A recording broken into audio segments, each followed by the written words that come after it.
سندھ میں 1,20,000 کے قریب افراد کے لیے محض ایک ایمبولینس کی موجودگی کا انکشاف ہوا ہے۔ سندھ میں سرکاری سطح پر ایمبولینس سروس نہ ہونے سے متعلق درخواست پر اسپیشل سیکرٹری صحت نے رپورٹ سندھ ہائی کورٹ میں جمع کرا دی۔ رپورٹ کے مطابق سندھ میں 1,19,936 افراد کے لیے محض ایک ایمبولینس موجود ہے۔ 4.25 کروڑ کی آبادی کے لیے سندھ حکومت کے پاس صرف 399 ایمبولینس ہیں۔ تقریباً 2 کروڑ آبادی والے شہر کراچی کے لیے 60 سرکاری ایمبولینس موجود ہیں۔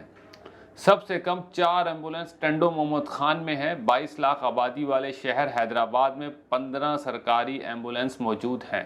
اسپیشل سیکرٹری صحت کی جانب سے جمع کرائی گئی رپورٹ میں کہا گیا ہے کہ سندھ حکومت Sindh integrated emergency and health care service منصوبہ شروع کرنے جا رہی ہے۔ اس نئے منصوبے کے تحت 6 مختلف مراحل میں 230 سرکاری ایمبولینس کا مرحلہ وار اضافہ کیا جائے گا۔ سندھ حکومت کے مطابق پہلا مرحلہ مئی 2022 میں شروع ہوگا۔ منصوبہ فروری 2023 میں مکمل ہوگا۔ آخری مرحلے میں 43 سرکاری ایمبولینس فراہم کی جائیں گی۔ عدالت نے محکمہ صحت سے کہا ہے کہ آئندہ سماعت پر بتایا جائے کہ صوبے میں ایمرجنسی کی صورتحال سے نمٹنے کے لیے کیا اقدامات کیے جا رہے ہیں۔